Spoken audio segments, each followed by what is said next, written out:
Hi, everybody. Welcome back to Dr. Cammy and Karen Go Keto, where Dr. Cammy and I are on a transition from the standard American diet to a keto carnivore diet or lifestyle. And today we are joined by Mike Collins, the sugar-free man, and he and Cammy do a lot of sugar-free coaching. And today I think we're going to start out with something pretty darn interesting. Cammy is mad. So Cammy, tell us why you're mad.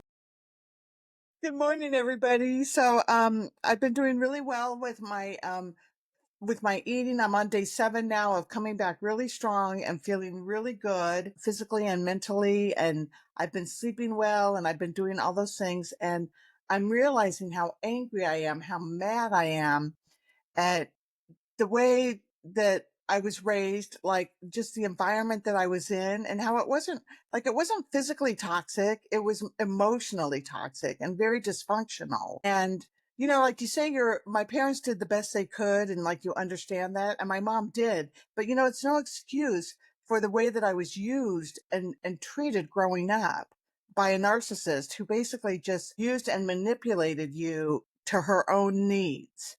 And I found out very quickly growing up that if I could just try to appease her, I would get more attention. And so my whole life was geared toward appeasing my mom, even to the point of when I got in medical school and did not do well on my first anatomy exam because I was busy partying with the boys and drinking because I had got an out of state scholarship and thought I was so cool. And those people up there were so smart and so good looking and so incredible. And I did very poorly on my first set of finals in anatomy. And I called her devastated and she just chewed me out for it. And I hung up the phone and I thought, I could be the most famous brain surgeon on the face of this earth and it would not make my mother happy. So I actually started living my life for myself and ended up in the counseling office every day for hours trying to figure out if I really wanted to stay into medical school, because by then I realized how difficult it was going to be, and ultimately stayed and ended up having a great career that I really enjoyed and was very grateful for. But, the way, so I'm mad at my mother and the way that things kind of turned out in the family dynamics and growing up the way that she was.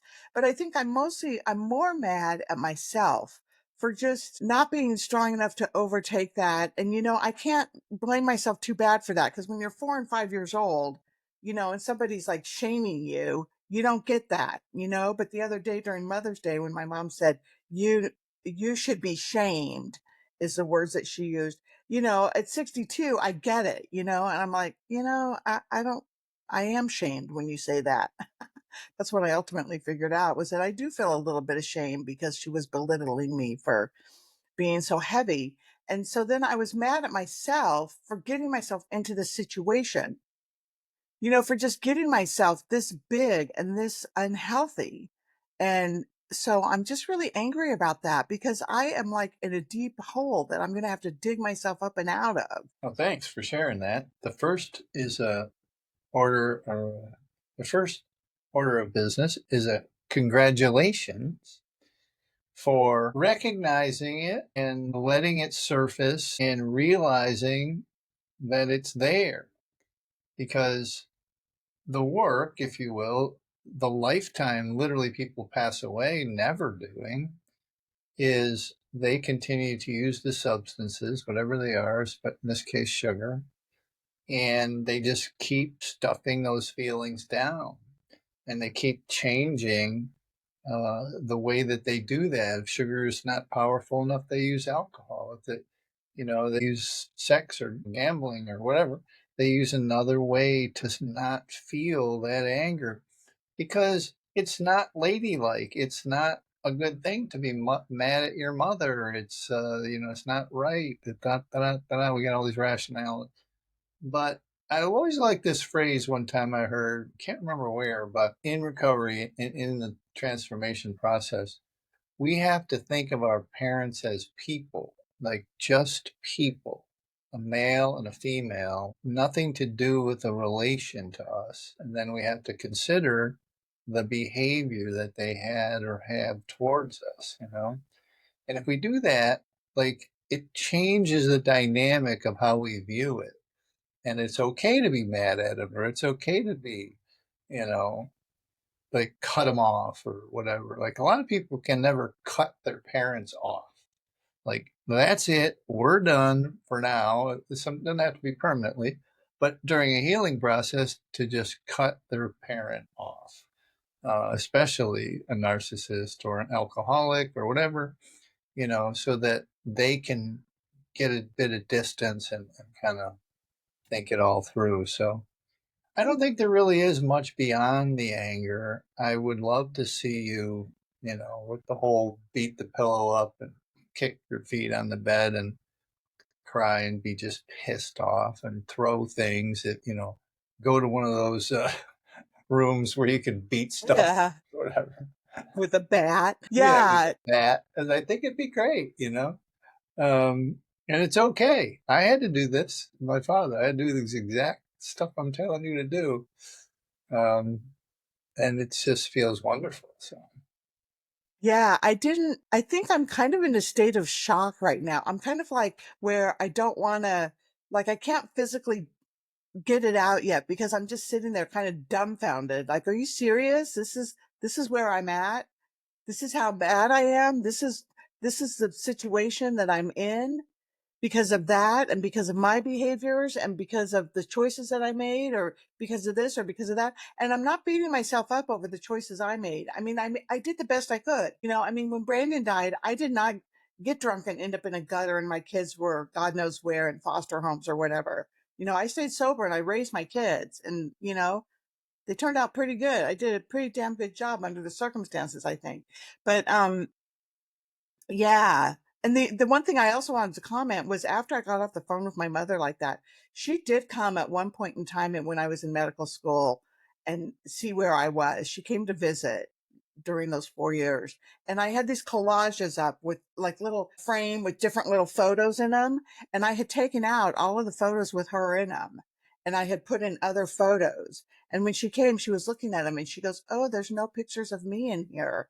And I remember saying, "Yeah, I took all of those out." And I don't remember what she said afterwards, but so I did try to start the break there, but man, was that relationship deep, very strong, very codependent, very dysfunctional. I still, and I'm finally seeing all of that. cool.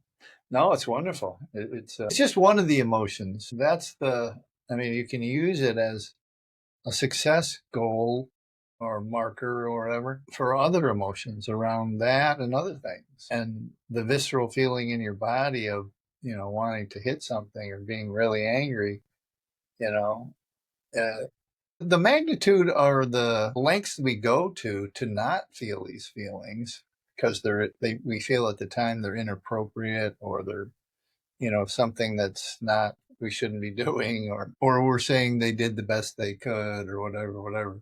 I mean, it's really kind of comical at some level, but it's sad at another, like we just work so hard not to feel the exact feelings we're feeling. And we have to like grow through a period of like the pendulum swinging where we're super angry and then we have to let it all go. Because if we don't get it all out, it just festers. It turns into disease. It turns into weight. It'll come out some way. It's coming out some way. Has been coming out some way for decades. And now you can let it out honestly And in a healthier way. in a healthier way. Yeah. Yeah. So the other thing I related to that you spoke about was how it's not ladylike, like I felt like that the other day. I'm like, God, I'm so angry. I'm so pissed. And I just thought, oh, that's not what a good little girl does, right? Yeah. Yeah. Yeah.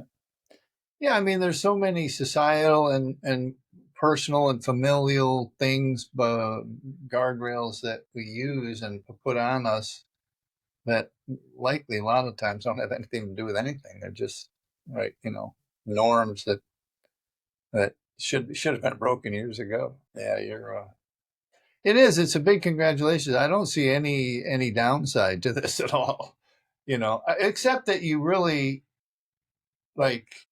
should just let it be expressed. And anger is, the whole like being angry at someone is like eating acid and drinking acid and hoping the other person dies kind of thing. But this is not that, I mean, continuing the stuffed anger is that, not expressing it, right?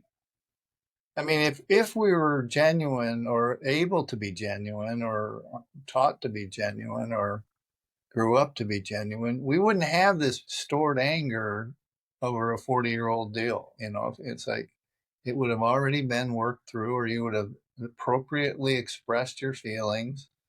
Your mother would have said either. And I think the thing that is the hardest or will be the hardest to get over, and I probably still struggle with it, is like that you're never going to hear an I'm sorry. You're never going to hear, I'm sorry you felt that way, or how can I help fix it? Or, that's never going to happen now. She's passed away, and I never got any of that. And so you have to work it through it yourself. That's kind of, but Yeah. you can't do it unless you express it. If you express it, no, it's there, Yeah. And like the other day when I went over there for Mother's Day and she said that to me, she looked me up and down and then she gave me like her disgusting and disapproving look. Right. And then she said, "You should be shamed." And I asked her to say it again, and she did. And then I brought my son over, and she said it again. I guess I was looking for some support there. We could discuss how I managed the whole thing. But I did feel a little bit of shame. And the one thing about it is that acknowledging that I think might have been helpful for me, like, and that's what I'm trying to learn how to do. I'm learning how to try to have feelings, not stuff them down, and then manage them in an appropriate way. No, I like it. So I'm And so sorry, I forgot that your mother's still in the care unit and that she's, you still know, alive. in and out. Yeah, still alive, but in and out. Yeah, she's 94 and she's like her liver works, her kidneys work, her lungs work, her heart works. It's just her brain that's gone. And I think it's so interesting because as a narcissist, she could not handle growing old. She did not handle it well. She did not like the wrinkles that she had. She got a tummy tuck when she was like 76 or something. I mean, she got a lifestyle facelift. She couldn't handle, getting older. And she would see herself in the mirror and she would go, "Oh my gosh, who is that person?" So let me like this is a little bit of a trick for you, I think, and it worked for me, but I should have done it more, and I wasn't there. I was only there a little bit. Is like I had to take the keys from my father. So it was one time where I was able to, from driving when he started getting Alzheimer's. And it's like it was the most powerful feeling when I completed the task, you know, to even just get my way, or you know, you know, take the anger, because there was a lot of anger for a month. It was a whole month-long process. Um, but that experience really helped a lot. And what you were doing, like if she's actually still being able to articulate, you should be shamed. You should just fire back exactly what you're feeling, because she's not going to remember an hour later. And you don't have to worry about whatever the repercussions you've thought about all these years. You should just like have those conversations really super honestly, and then see what comes. A lot of times what happened with him was like he became a completely different person later, like, which I believe when I used to see him when he was drunk was the real person. The anger, the narcissism, all that was a mask that he had to hold up, that he had to use all the time. And when he got changed, he was just this like passive, late in the Alzheimer's, just this passive person. And as a reverse, my mother's this codependent, nice, saint like, everybody called her a saint. And she turned into this angry, mean person, which I believe she was harboring underneath the mask. And so you may, in these late stages of Alzheimer's, get to see your real mother. You know what I mean? And you get this like catharsis, right? You get this catharsis that you can that, you're just talking like you want to talk, like saying what you want to say, because she will have flashes, especially if you visit her earlier in the day. She'll have flashes of, and I'm one of the things we had this on another call. Like, I'm not suggesting you go there often because that's trouble, in general. But when you do go, to do this, this honesty, and just because it'll help you, and she won't remember an hour later anyway. Almost like a game, right? Like Yeah. I walked out of there. I didn't think about binging. I didn't think about eating off plan. I was in a really good shape there. And I said to myself, God, I'm not going back there till a year from now. I'm just going to go back next Mother's Day if she's still alive. And then I talked to a real good friend the next morning, and she was like, this is opportunity. She's giving you opportunities. If you can handle them in a healthy way, she's giving you all kinds of opportunities. And so that's what you're saying now, is presenting to me an opportunity to just really go, God, that really hurt my feelings. And, that does make me feel shame. And I don't appreciate that I was raised that way, to be brought up, Yep. in Yep. all this I love shame, this. and, and to really be that way with her. Mm-hmm. And the other thing that's very interesting is she had, up until this day, turned into this really nice, sweet lady that just who didn't know who I was, and thought that I was the nice lady that came to take her to her mani-pedis every 6 weeks.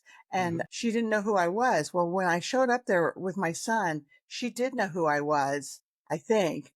Well, she knew that she was somebody that shaming was what she does with me. She Oh, that knew part of the that. memory was there. Yeah. Yeah, and that was so interesting, and I'm just so mad about it. And she has this boyfriend, he's really sweet, his name is Brian, and he was trying to even still the waters. Like when she was going on like that, he has a little bit of a better memory, and he's just this really sweet, nice guy. And he was trying to like calm the waters, and it was just really sweet. I love it. Yeah, I kind of like that idea. I'm kind of thinking, let's see what pans out between her changing what's going on with her and me changing what's going on with me. And you do always hope for some kind of reconciliation. You do always hope for some kind of an apology. Like I've apologized to my kids more than once, Right. for the things I did that, weren't Don't hold right. that too tightly, please. Don't make that too much of a goal. The calm's great, but don't even work towards that. One thing that struck me is that obviously you visited her on Mother's Day, and that this thing that the last time, one of the relapses previous, was a visit to the mom, and so that you went through it without relapse, you know what I mean? So there's growth in the whole thing, but you can use it almost as a therapeutic thing over the next whatever, if she's alive. So Karen's been kind of quiet. She has like a much different life growing up. She had Well, parents that like really loved her and showed it. well, I just wonder about all the stories you tell, and that you came out of this conversation with her not thinking about eating off plan or binging or anything, right? But what you told us was that she said you felt shame, and afterwards you did feel shame. When she said it, she goes, "You should be shamed." And the way Yeah, she said it, and I thought, I stepped back. I was kind of taken in shock and I thought, ooh, I feel like a lot of shame right now. yeah. Because you know what? Your mom was right. And I have the sneaking suspicion, because if one of your kids told you what you just told me about your college or about med school, I'm sure you never said to her, Mom, I'm just going to glide through med school. It's going to be a piece of cake. You told her, Mom, it's going to be super hard, right? You said, I'm going to med school. It's going to be super hard. Or not everybody can get through med school, or you didn't have a conversation. I don't think I had a conversation with her about that. My parents never really cared what I was doing. But what I'm getting at is, if one of your kids said, "Hey, Mom, I'm having an issue going through school, getting my degree, but you know what I'm doing is I'm just partying all the time," your mom would have said, "You know what?" Or you would have said, "How about you quit your partying? How about maybe partying's not the way to do it, right?" So what I hear a lot in the conversation is the unwillingness to accept what is. I asked Cammy earlier if she pulled out the power of now.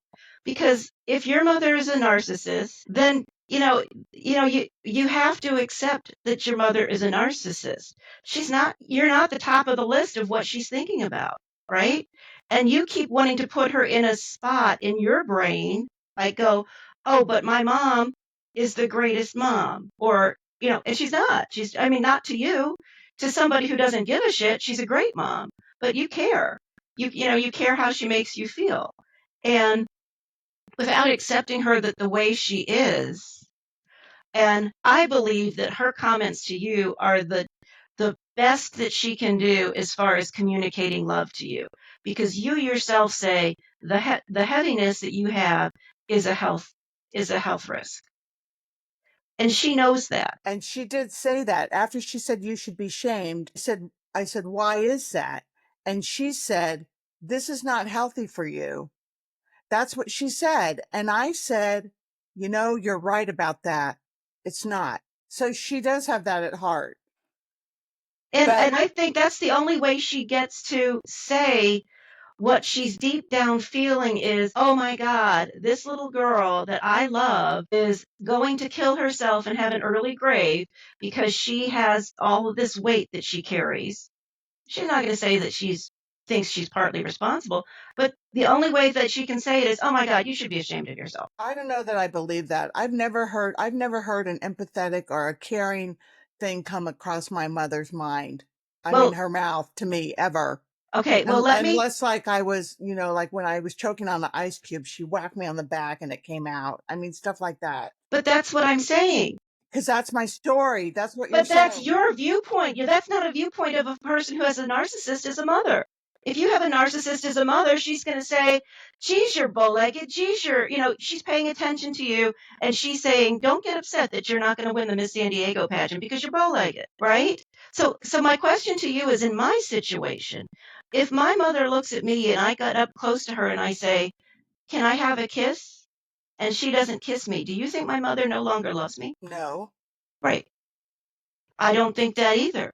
I think that my mom is in a position now that she can't communicate the way that she used to, or the way that I would like her to. Okay, so I see what you're saying. You're saying that a lot of the way that I see my mother is from stories that I've created. Right. Well, and yet not accepting them, because you've created the story that your mother's a narcissist, and yet there's no acceptance of her being a narcissist. Yeah, And a lot of yeah. people do that in this world, right? They say that person's deranged, and then you expect responses from a person who is not deranged. And that in itself is a crazy thought, because if the person is deranged, they're deranged and they don't have the wherewithal to make conversation, communication the way the rest of us do. Yeah. Right? Okay. Like if your mom were missing a leg, you would say, "Oh my God, my mom is missing a leg."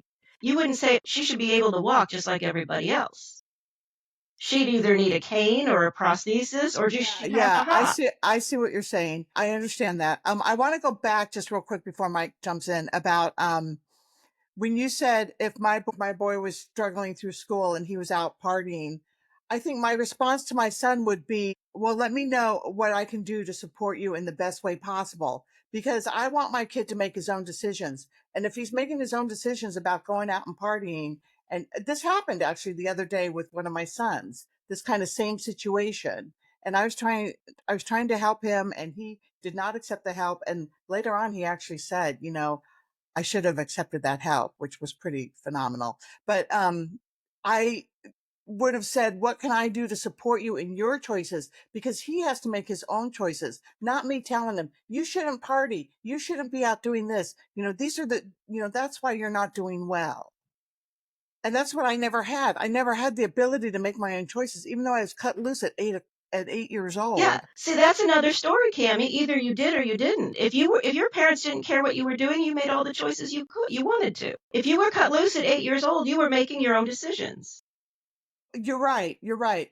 That's not properly worded the way I said it. I was not supported in the choices I made. So I agree 100% with Karen's the acceptance of what is, and I think we're not going to get any argument out of that. You have to kind of, and there's such muddiness in these relationships that we don't accept it, and it kind of falls along what I was telling you, that she's just a female. If another female treated you this way, that you would, you act differently, put it that way.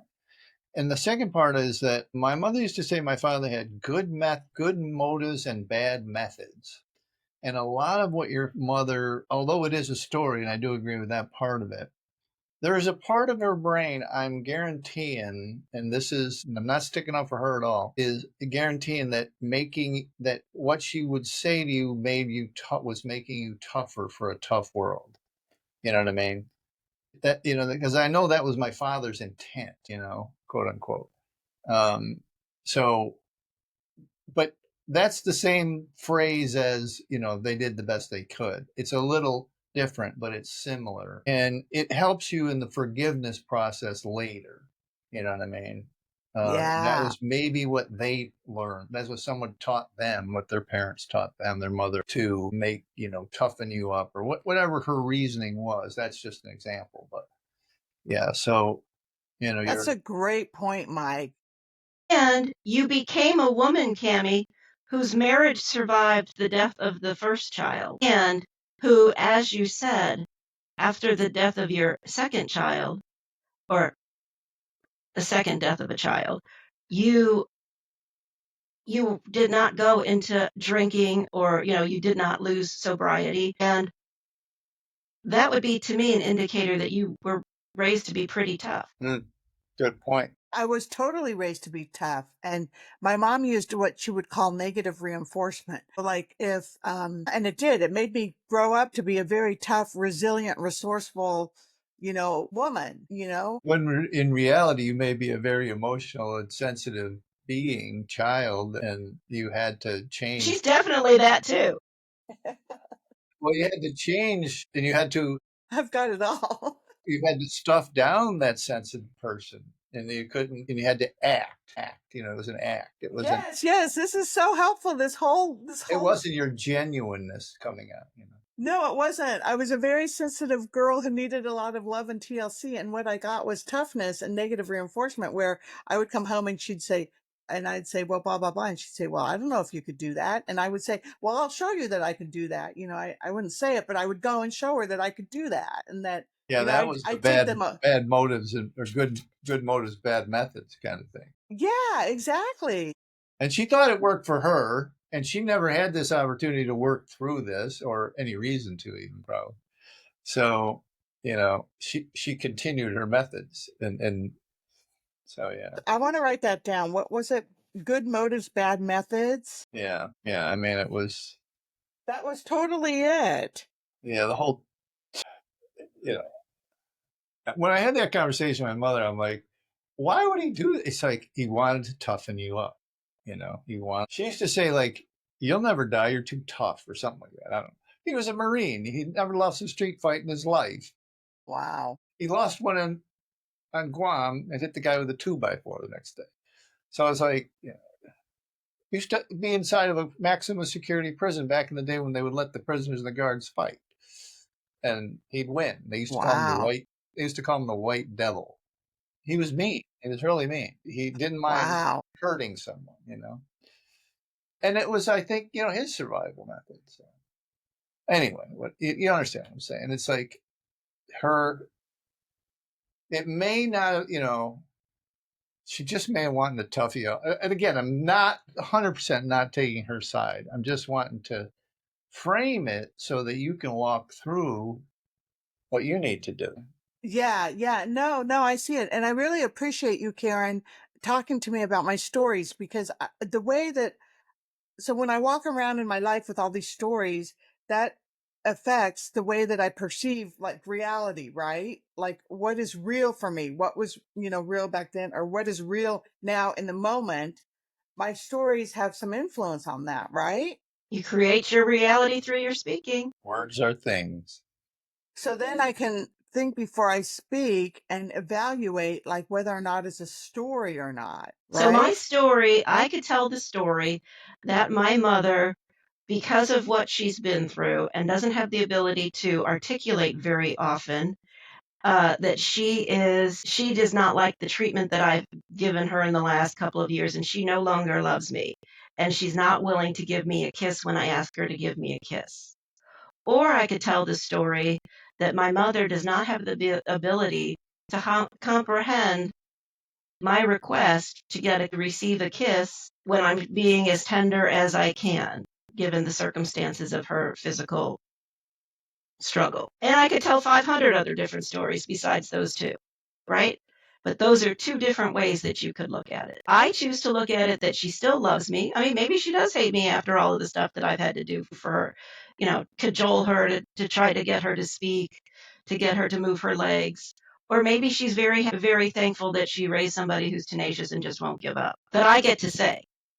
She's not saying. When she says something, then I'll know exactly hopefully I'll know exactly what she means. Sometimes, given the situation, even what she says may not be exactly what she means just because of the neurological issues that she's dealing with. Mm-hmm. Okay, so I get to say what my reality is through my speaking. And you can't say what your mother's reality is, right? You can't say that your mother doesn't love you, doesn't care for you, hasn't done the best job that she can. Only she can say that as far as how your mom feels. You can't tell anybody how your mom feels. Only your mom can tell you how she feels, and then you can share that information with people. Yeah. Well, so I have to say that through this whole conversation, I feel like a lot less anger toward her. And that kind of makes me nervous because I want to process this anger. Well, maybe that's it. Maybe you just did. Yeah, exactly. You are processing. And you're moving in the acceptance direction. Because, That you actually talked about it to another human being. Because you couldn't even say back in the day, you couldn't say I'm mad at my mother in a lot of circles, a lot of ways, it just wasn't acceptable to you or to anyone, or at least to you. Yeah. So you're moving through acceptance at this time. Well, and there was a lot of things that my mom did. And even through all the years of me being angry and hurt and everything, feeling that way, I do that because that's my story, right? She did some really cool stuff for me. Like not only taught me how to be tough and resilient and all those things, she taught me how to have fun. She was really big about fun.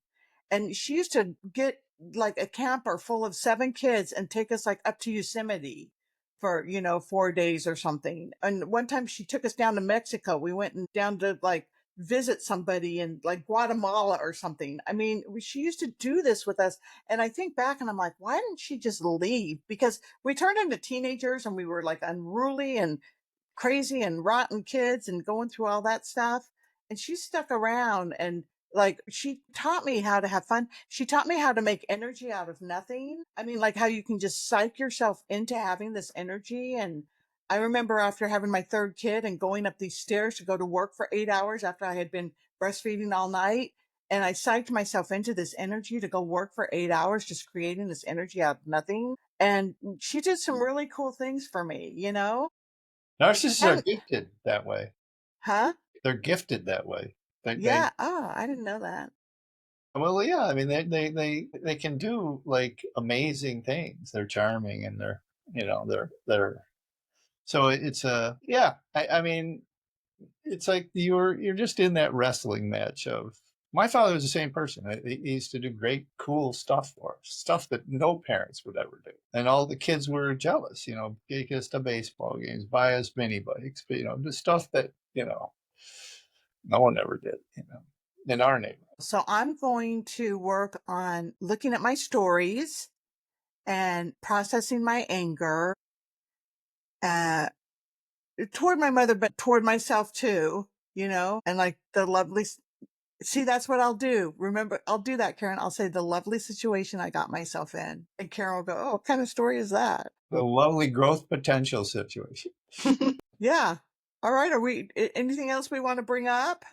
We're only at 38 minutes, but this was powerful for me. I don't know for you guys, but man. This is good. Let it percolate now. Yeah, let it percolate. Just keep moving along this. I mean, really, you're doing the work that is what the work is you're talking it out and you're getting some feedback and you're accepting the change and you're feeling the feeling. So you're doing great. Amen. All right, everybody. Take All good right. care. Take care. Take care, everybody. See you next time.